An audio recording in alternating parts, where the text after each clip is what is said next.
Okay,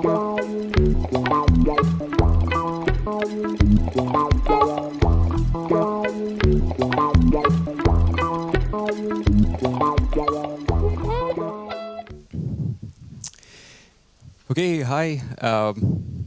Well, first of all, thank you. Thanks to the organizers for inviting me.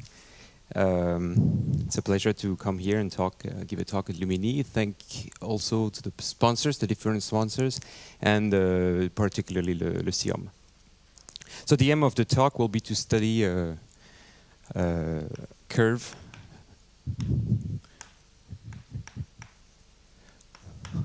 X. So my curve are going to be smooth, projective, geometrically connected,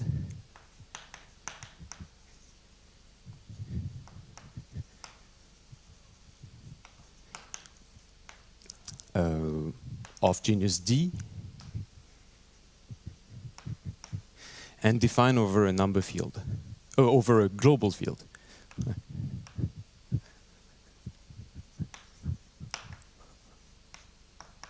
Okay, so K is global. In the talk, we will focus on K being either a number field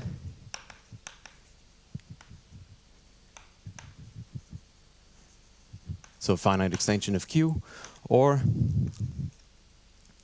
the following type of function fields. So K being FQ of C with Q the power of a prime number.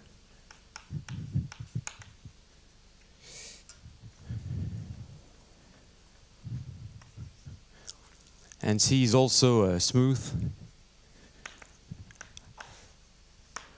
projective, geometrically connected curve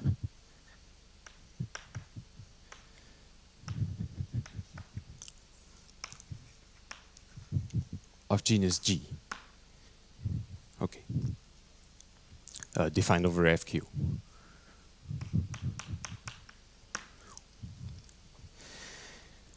All right, so the task we have, so the question is, we are interested in X of K, the set of rational points.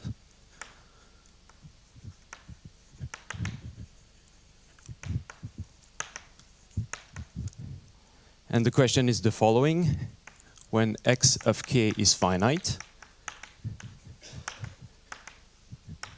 we want to give a bound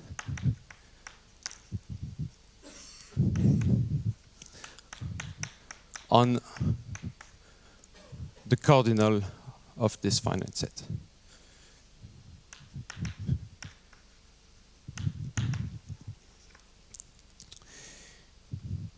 The bound, we would like the bound to be as uniform as possible.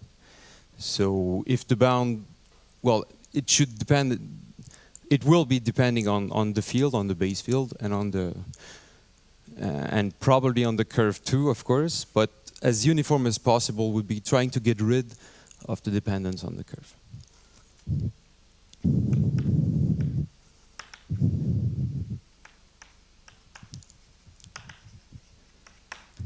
Okay. So the plan of the talk will be the following. So first, I'll recall briefly the famous finiteness results we have.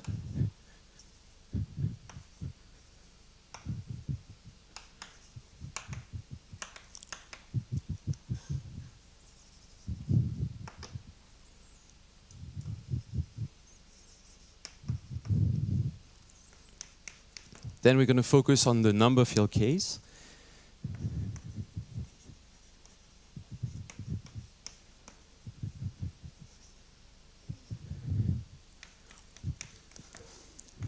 And then we're going to play with function fields.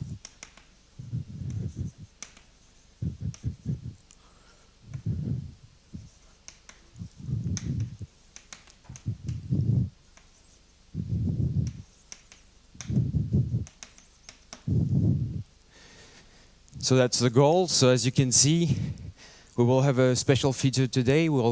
I would like to do a bilingual talk. So the second part will be in French. So hopefully everybody will be happy, but I'm taking a risk here, of course, because maybe nobody's going to be happy. So, okay.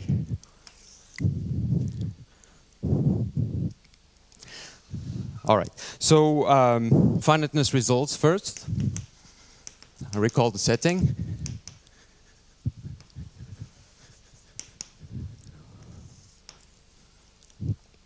So the first theorem will be Faltings' theorem of 83. So here K will be a number field.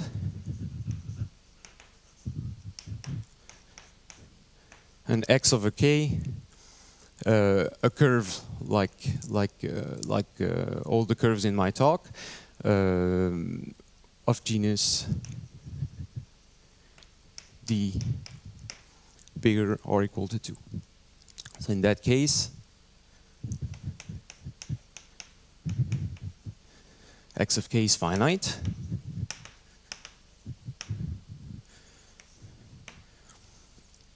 So at least in that case, we can think about what type of bound we can get. And so the other theorem that you can view in as a parallel as this one, but it was discovered before. If K is FQ of C, same notations as before, X over K of genus D bigger than 2, and non-isotrivial. Then the set of rational points is also finite. So two things. So this theorem of Samuel was shown in 66. It was actually shown just after Grauert obtained the same result for function field in characteristic 0.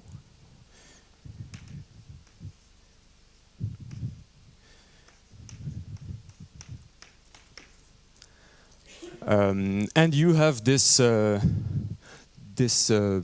condition here that doesn't appear here, of course. So non-isotrivial. A curve that is isotrivial is a curve that is isomorphic to a curve defined over the constant field up to an eventual extension, field extension.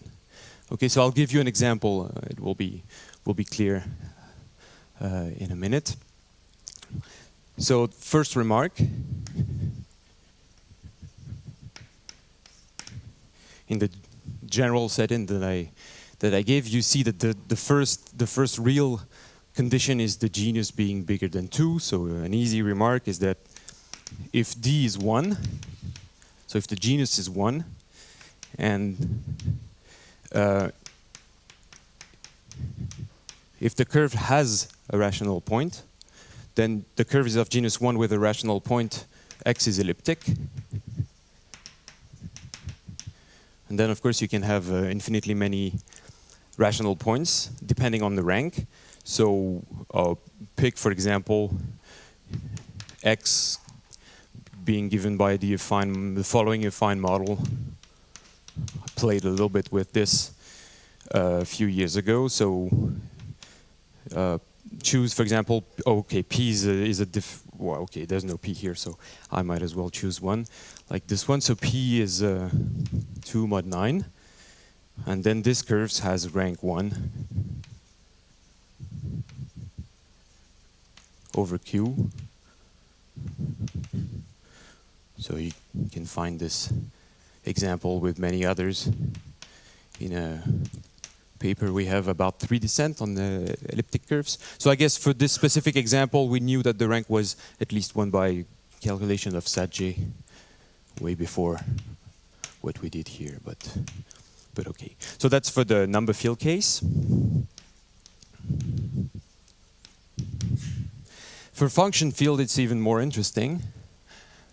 A lot of things can happen. So that's for the number fields, and for function fields.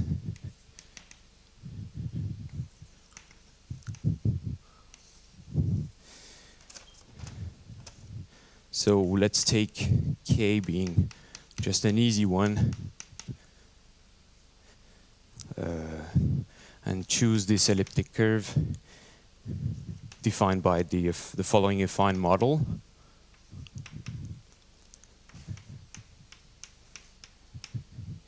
So here I need to specify D.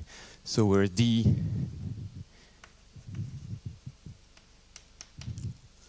is P to the n plus 1, and n is just a free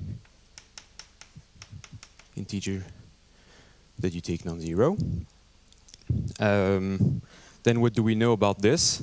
Well, we know that the J invariant is not in the constant field, so won't be so trivial. And then the rank of E over this specific field is at least P to the n minus 1 over 2n. So that's an example that you can find in the work of Ulmer in 2002. So here it's even less finite. I mean, the rank can be arbitrarily aussi grand qu'on veut. Okay, as big as you want. Okay, because of course this when n is free, so when n goes to infinity, this goes to infinity. Okay, so so of course we need d bigger than 2.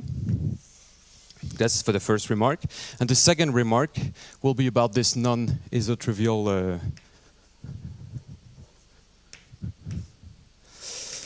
condition. So I'm going to give you an example of isotrivial curve with a lot of points. So.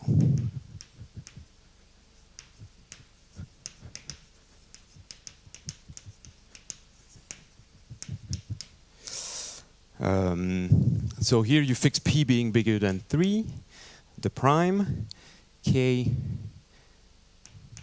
denoted by little k being Fp. I'm going to define a function field by K of R square RS S square, where R and S are functions verifying R square plus, sorry, S square is 1. Okay, now I take this curve, let X be given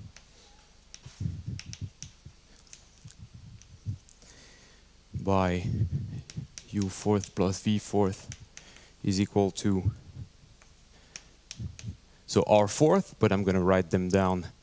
I write this R fourth as a R square to the square, which means that this curve is defined over K. R, little r is not in K, but R square is.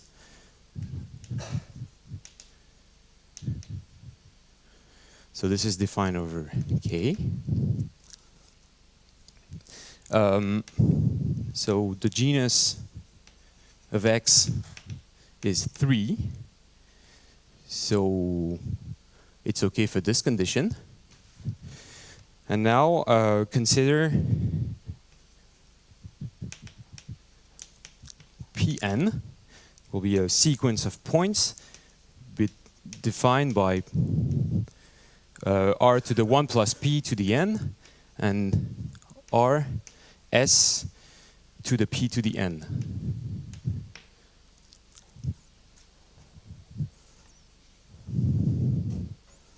Okay, so I'll do a small calculation for you.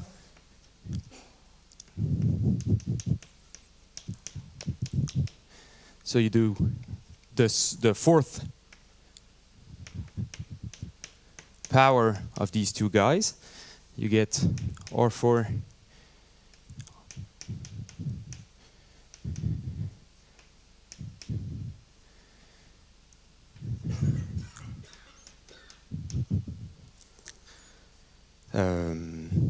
Yes. Then of course this is R4 to the R4 plus S4 to the P to the N. So this is the step where you use that the characteristic is P.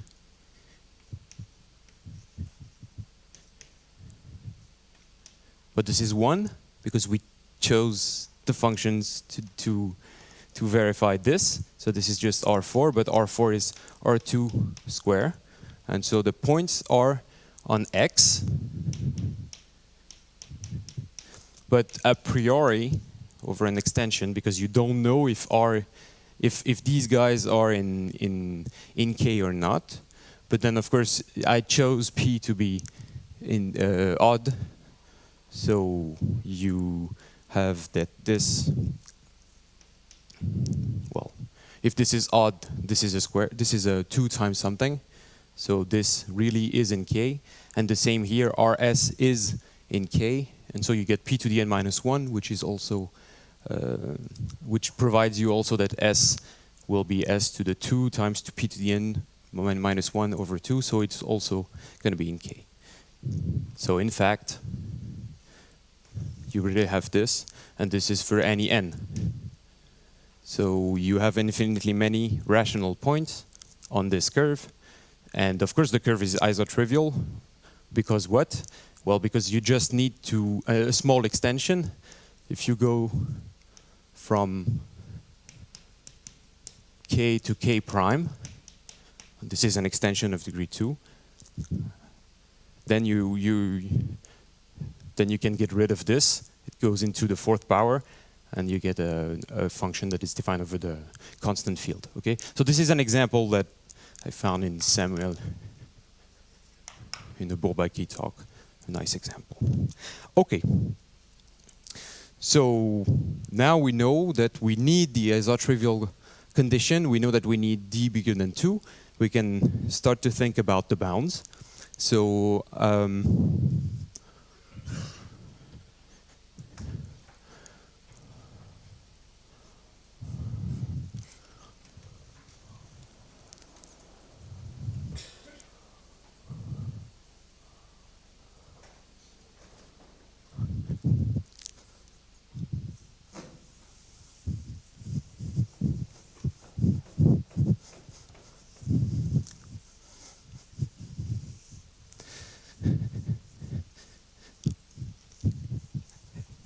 now I focus on number fields.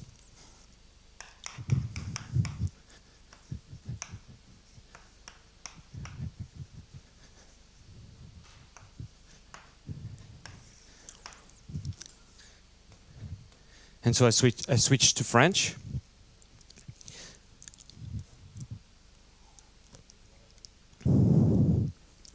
Bit under pressure. Okay, so it's a nice exercise. Alors, soit x sur k de genre d supérieur ou égal à 2. On va fixer un certain nombre de choses. On considère x vu dans sa jacobienne. Ça, c'est une première étape très classique. On va fixer un diviseur sur la jacobienne. Donc, le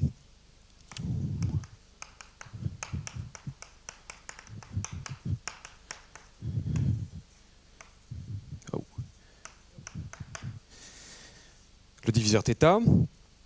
Et on fixe ensuite un plongement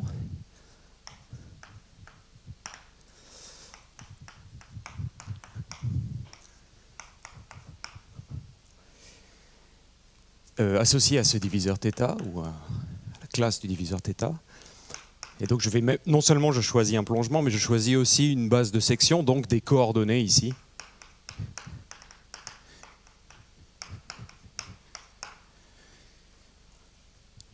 Voilà, le plongement.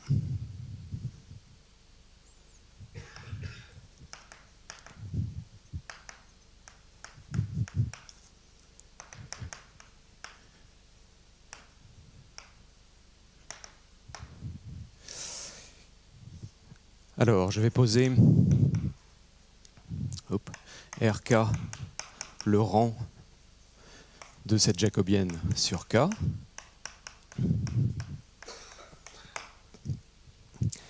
Et je vais poser hθ. Donc hθ, ça sera la hauteur naïve de l'image par ce plongement du point neutre de la jacobienne qui est là. Donc ça, oui, D c'est le corps, bon, c'est pas grave, je vais le noter comme ça. Hop.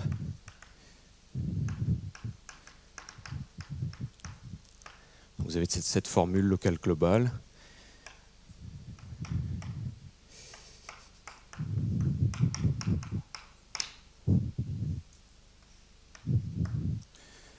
Voilà, où les xi sont définis par là. Ça ne dépend pas du choix des coordonnées puisque je dispose de la formule du produit sur mon corps global. Et j'ai donc bien une quantité associée à la jacobienne qui est bien définie et qui va être importante pour la suite. Donc, ce hθ,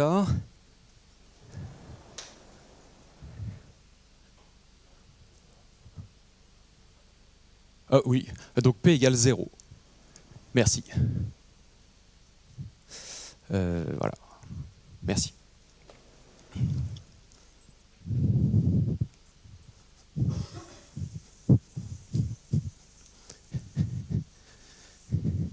Donc maintenant que j'ai toutes ces notations, je vous donne ici le théorème.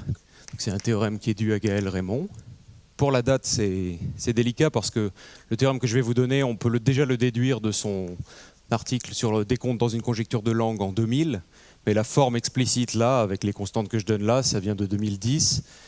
En 2010, il a repris un certain nombre de choses pour obtenir une borne sur le nombre de points sur les courbes qui dépend vraiment du modèle qu'on donne. Si on se donne un modèle f de xy dans le plan, eh bien, il donne une borne qui dépend que de f, où il a extrait toutes les constantes explicites, etc. Donc, les deux papiers sont vraiment intéressants. Le théorème est le suivant, donc avec toutes les bonnes hypothèses qu'on a ici, on obtient la borne suivante.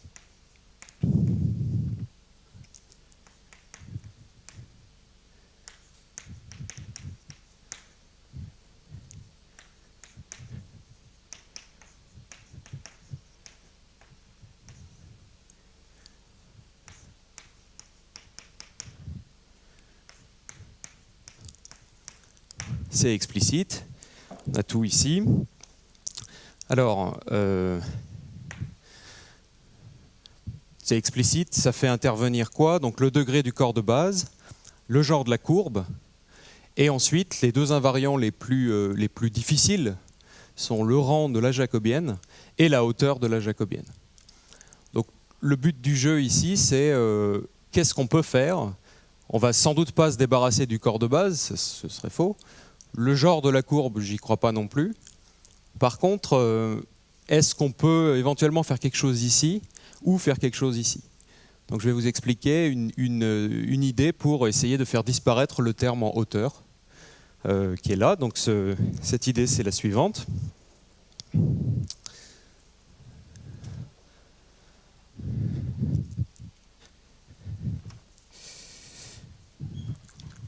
Donc pour se libérer de la dépendance en la hauteur qui est là-bas, je vous donne ici une conjecture.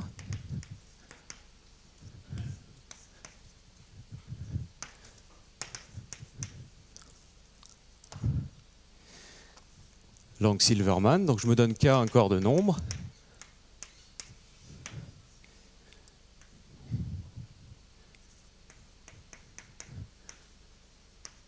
Un entier D. Alors il existe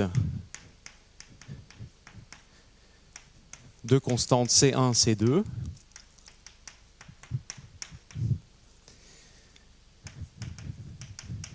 Telles que pour toute variété abélienne A définie sur K. Alors pour tout diviseur sur A, on va prendre ample et symétrique.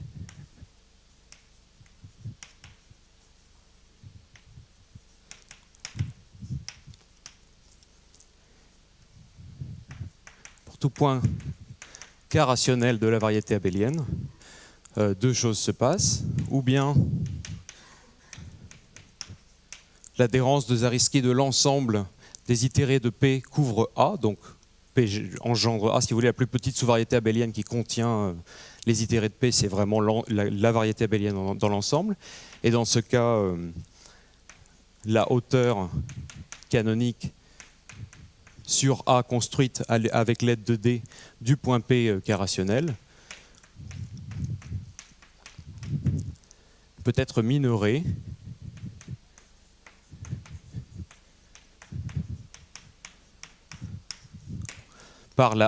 essentiellement par la hauteur de la variété elle-même. Donc ici, je prends la hauteur de Faltings ou hauteur différentielle.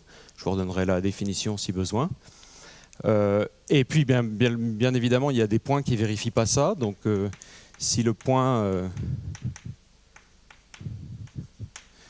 est contraint dans une sous-variété abélienne de A, alors à ce moment-là, on a un contrôle sur cette variété-là.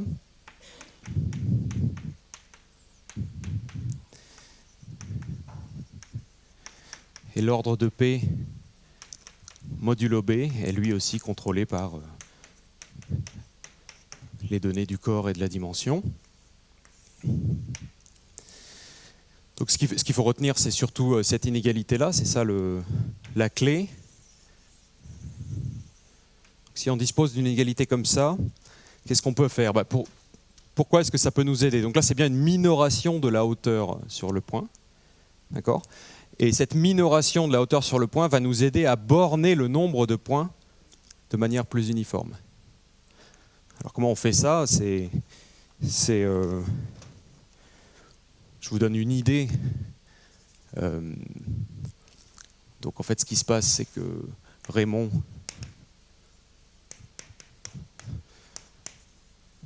plus Lang-Silverman va donner une borne du type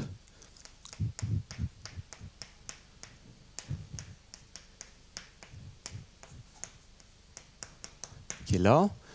Alors, idée pour ça, il faut connaître un petit peu les détails de la preuve qui est là-haut. Donc, comment est-ce qu'on borne le nombre de points? Essentiellement, il y a deux grandes techniques de preuve pour démontrer qu'il y a un nombre fini de points sur les corps de nombres.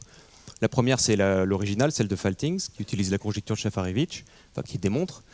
Et la seconde, c'est Wojta, qui est sortie quelques années plus tard. Et l'avantage de la technique de Wojta, c'est qu'on peut espérer, et on l'a fait, c'est comme ça que Gaël l'a fait, obtenir une borne comme ça. Donc c'est en utilisant de la géométrie euclidienne sur la jacobienne tensorisée par R qu'on obtient une borne.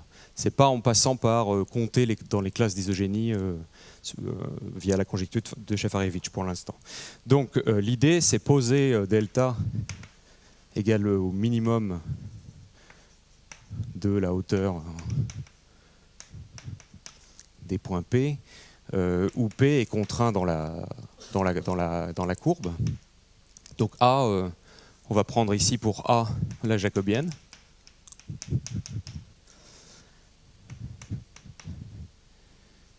Et tel que la hauteur n'est pas nulle. Voilà, donc ça c'est la plus petite distance qu'il y a entre deux points rationnels en fait, c'est ça l'idée qu'il y a derrière.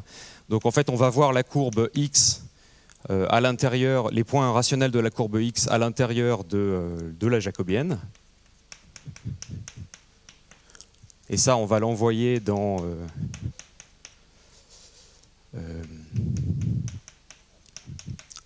un espace euclidien qui est de dimension le rang de la jacobienne sur K. Dans cet espace euclidien, on peut faire de la géométrie euclidienne. Qu'est-ce que je veux dire par là? On peut construire des boules autour des points rationnels. Donc on sait qu'on a un nombre fini de points rationnels. Donc ces points rationnels, ils sont quelque part dans notre espace. Donc comme il y a un nombre fini, on peut construire une boule. C'est compact, on peut construire une boule autour qui contient l'ensemble. Donc là, la boule en question, elle va être de rayon, qu'est-ce que j'ai pris, M, ou M plus delta sur 2. Voilà, M c'est un paramètre pour l'instant. Et autour des points, du nombre fini de points rationnels que j'ai là, je peux construire des petites boules de rayon delta sur 2. Hein, rayon strict, delta sur 2. Pourquoi on fait ça? Pour être sûr qu'il n'y a pas d'intersection entre les boules. Alors une fois qu'on a ça, il suffit de faire un petit calcul de volume.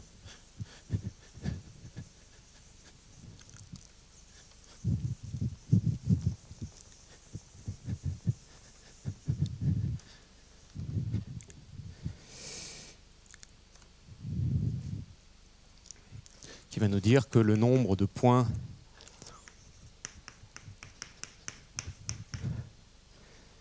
rationnels qu'il y a dans cette jacobienne tensorisée, donc dans cet espace-là, tel que la hauteur est petite.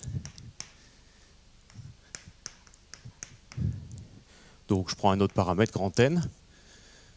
Ça, je multiplie ça par le volume d'une boule centrée en n'importe lequel des points et de rayon delta sur 2, mais le volume sera conservé, donc je ne suis pas obligé de centrer ma boule, je le mets en 0. Donc ce volume-là, il va être plus petit, puisqu'il est contenu dans la grande boule qui est ici, que le volume d'une boule de centre centrée où vous voulez, mais avec le grand rayon. Alors, donc ça, de là, vous en déduisez que le cardinal des points rationnels, je vais faire plusieurs étapes à la fois, ça va être borné. Qu'est-ce qu'on a oublié en fait en tensorisant par R? On a oublié toute la torsion qui est tuée par le tenseur que vous faites ici. Donc il faut compter les points de torsion qu'il y a sur K. Ensuite, il faut compter les petits points. Et ensuite, il faut compter les grands points, les points qui sont plus grands que ça. Donc après les petits points, vous avez un majorant par ce quotient de volume, mais un quotient de volume euclidien, quelle que soit la manière dont vous normalisez votre volume, les puissances de pi, elles vont disparaître. Vous allez seulement obtenir le quotient des rayons. Alors pas des rayons tout seuls, parce que évidemment la dimension intervient. Donc vous allez avoir quelque chose comme ça. Enfin même exactement ça. Et ensuite, un terme pour de grande hauteur.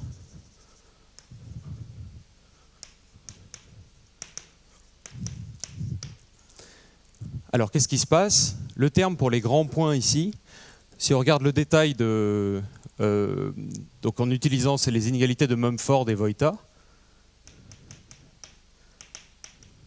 on peut en fait le borner par une constante à la puissance Laurent. Le terme sur les grands points ne fait pas intervenir la hauteur θ. La hauteur de la variété, elle n'intervient que sur les petits points. Mais sur les petits points, maintenant, on a ça. Donc là, qu'est-ce qui va se passer? Il y a deux choses qu'il faut contrôler, la torsion et puis le choix des paramètres sur les rayons des boules. Alors, ce n'est pas des choses faciles. Maintenant, ce qui se passe, c'est que dans cette version de Lang-Silverman, vous avez un contrôle ici sur les points qui ne sont pas ariskidenses.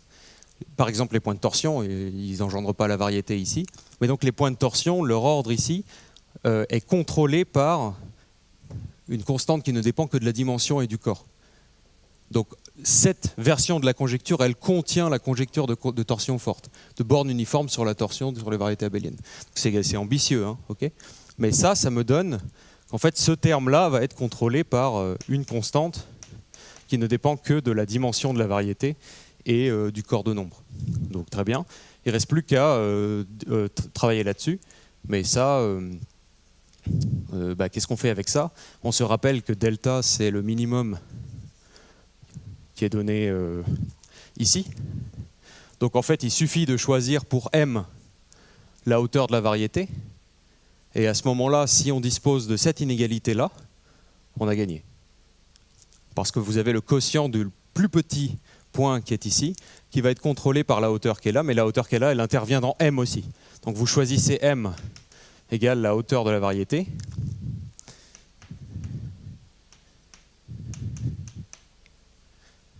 Et c'est gagné. C'est gagné pourquoi? Il manque un point quand même important. Parce que vous pouvez remplacer le hθ dont j'ai parlé au départ par la hauteur qu'on obtient ici. C'est-à-dire les hauteurs de variété abélienne sont sont équivalentes. La comparaison qu'on connaît entre ces deux hauteurs-là suffit à dire qu'on peut remplacer hθ par hf ici et récupérer la bonne borne. Et ça, c'est pas un point qui est évident, d'accord, mais c'est un point qui est vrai. J'ai pas fini ma phrase, donc hθ et hf sont équivalentes.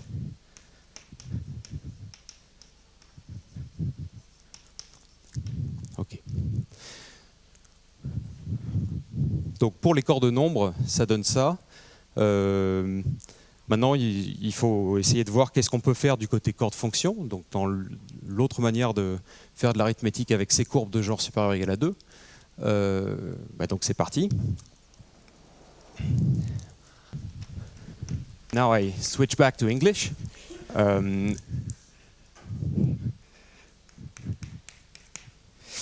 Okay, so function fields.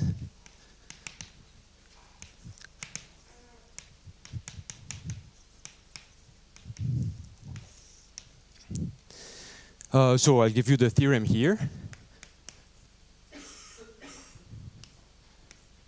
So it's a theorem I obtained with Amilcar Pacheco.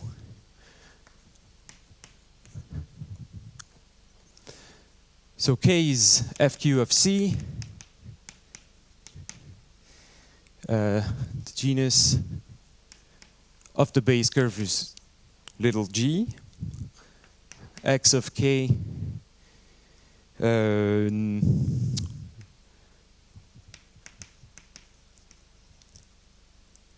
with genus D bigger than 2 and non-isotrivial.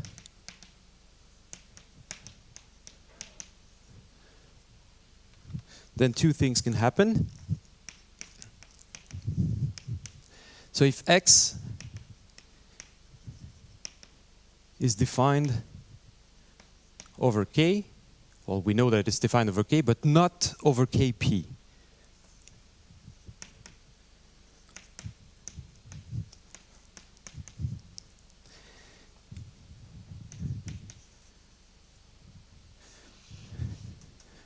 Then the number of points is controlled by this explicit expression.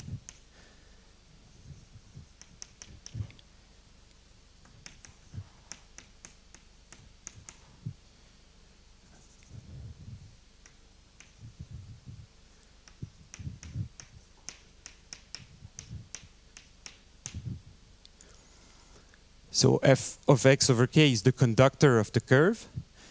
Everything else is defined. And you can call this constant CBV, and you'll understand the initials in a minute. And now, of course, there exist a lot of curves that are defined over Kp. So what to do with them? So now, if x is defined over Kp to the e, but not Kp to the e plus 1, e is an integer, then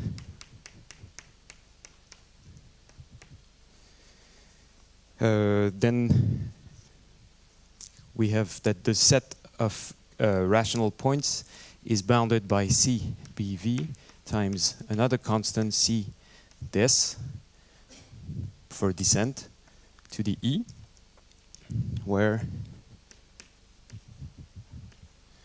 C descent is Q to the G minus 1 plus the conductor of the curve plus 1/2 P to the E plus 1 D to G minus 2, sorry, plus 2 to the 4D square F X over K.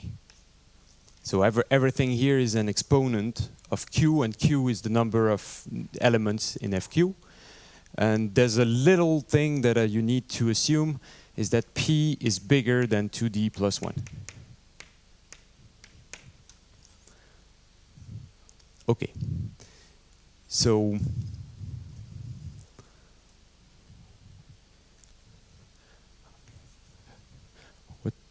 what is to say about this theorem. So first of all, of course, B includes A. For E is 0, okay? But I decided to state it like this because then you can get an idea of how the proof works. So I'll give a few words about the proof in a minute, but I'll just want to give you a remark. So before stating something, writing down something, it's very important to get here that there's no height and there's no rank. But I'm cheating a little bit because we can bound the height and the rank in terms of the conductor. And this is possible for function fields, but not for number fields. Okay, so the bound is worse than what it could be numerically. When we can get a bound that is slightly better than this because we have the rank that comes in the descent process. The rank is exactly something here, or maybe this is the height and this height is bounded by this quantity. And then the rank is somewhere here and it's bounded by the conductor of the Jacobian, which itself is bounded by the conductor of the curve. So everything is controlled by the conductor of the curve because we are on a function field. And it's not possible to do so for the number field case, if you talk about the height. If you talk about the rank, it's possible, but okay. So now, what is interesting here is there's no Jacobian anymore. It's just a curve. The only thing that is non-trivial in the bound is this number, the conductor of the curve, which means that, of course, this bound won't be optimal in terms of the dependence of this number, but it might happen that we get some other tool, some other way to bound the number of rational points and get a better dependence on this number. So maybe there's hope there might be a bound that would only depend on elements of the curves without constructing the conductor, without having to calculate the rank, without anything, just the bad reduction of the curve. So that's the hope. That's also one of the reasons I find the fact that it only depends on this interesting. So a remark: can we do better? So is it possible to get rid of the conductor? That's a question. So that's the example here of Conceição, Ulmer, and Volok. So that's 2012. They gave this family of curves over Fp of t, given by the affine model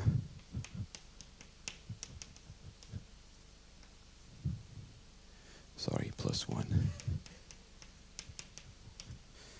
That is this one. So we're going to fix the prime to be bigger than 5. R is a number that is co-prime with 2p. And a, the little a, will be a power of t. So it's going to be t to the pn plus 1. And this little n, also going to be 2 to the m. And m, you can choose any one, any m. N is going to be big. Okay, so there's a tower of parameters here. And then they are able to show that the number of points over this field is at least the number of divisors of n. So this is why I chose this. Then I can count. So then this will be logarithmic in n. And then this log n, you can link it because you have an equation, and we have this theory of Mumford that help us linking this n with the height of the variety, the height of the curve. And then there's a way to lower bound the height of the curve in terms of the conductor.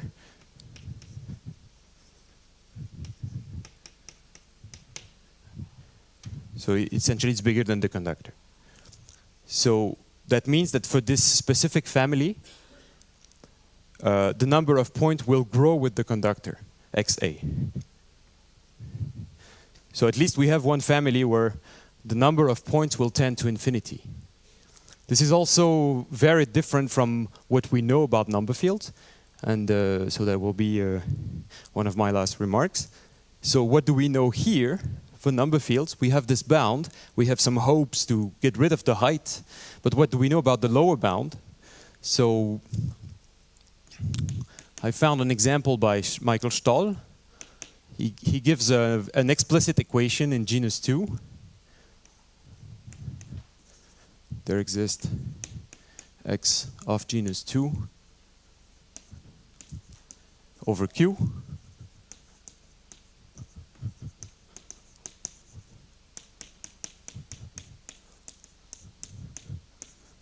with 642 points, which is quite big. If you want to beat this, it's not easy, really not easy. But it's a fixed number.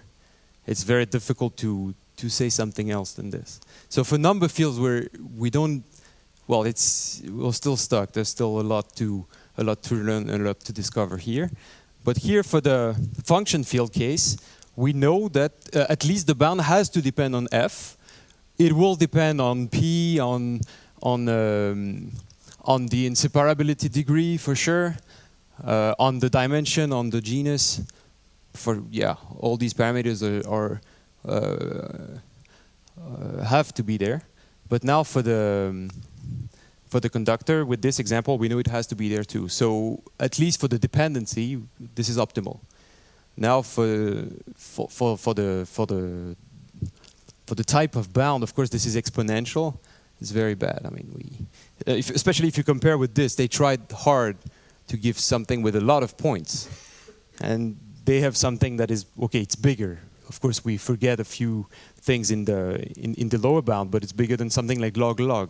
And here we have exponential, so we have 3 exponential powers. I mean, there's a lot of work if we want to squeeze a little bit more.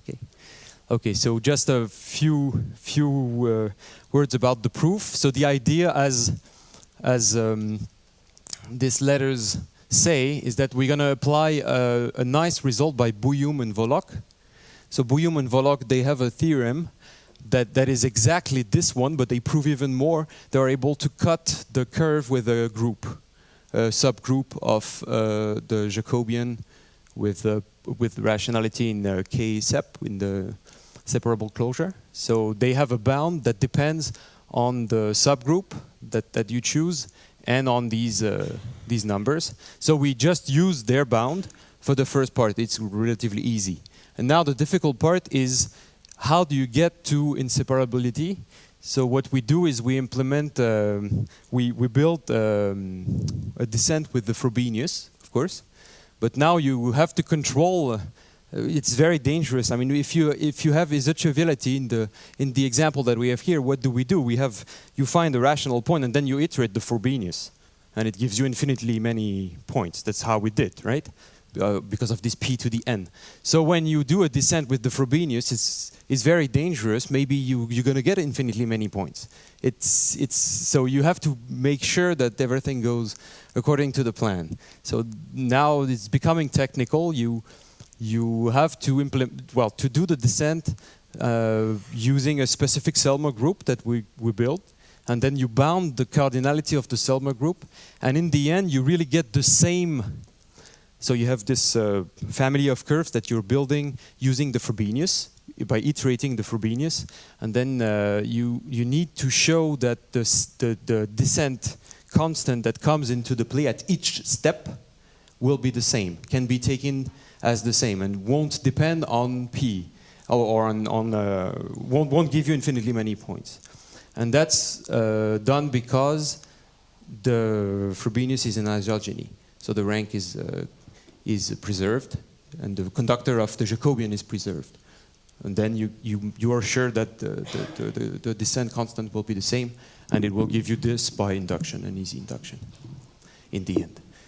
So thank you for your attention.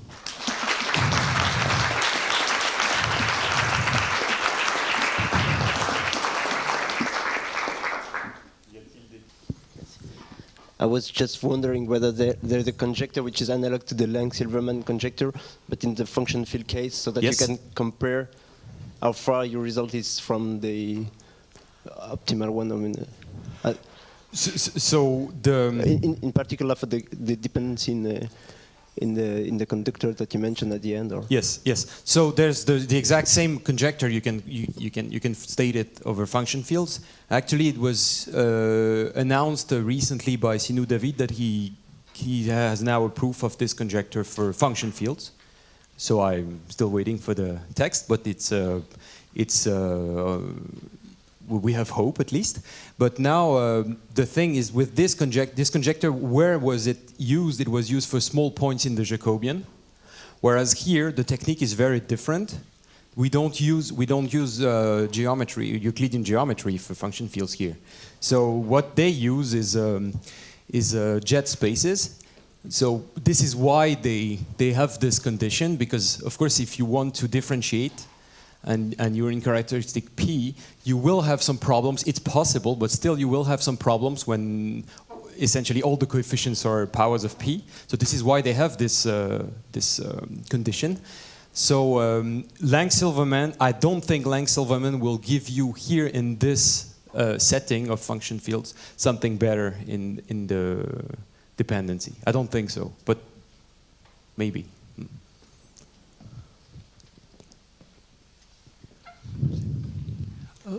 Do you have any lower bound on the number of points as a function of G? Any sublinear lower bound? For function fields? Yes. No, I don't. But what I can do best is this one. I mean, I didn't do anything. Here, I just. As you allowed genus to grow, do you know? If we allow the genus to grow, no. It's well. The problem is that.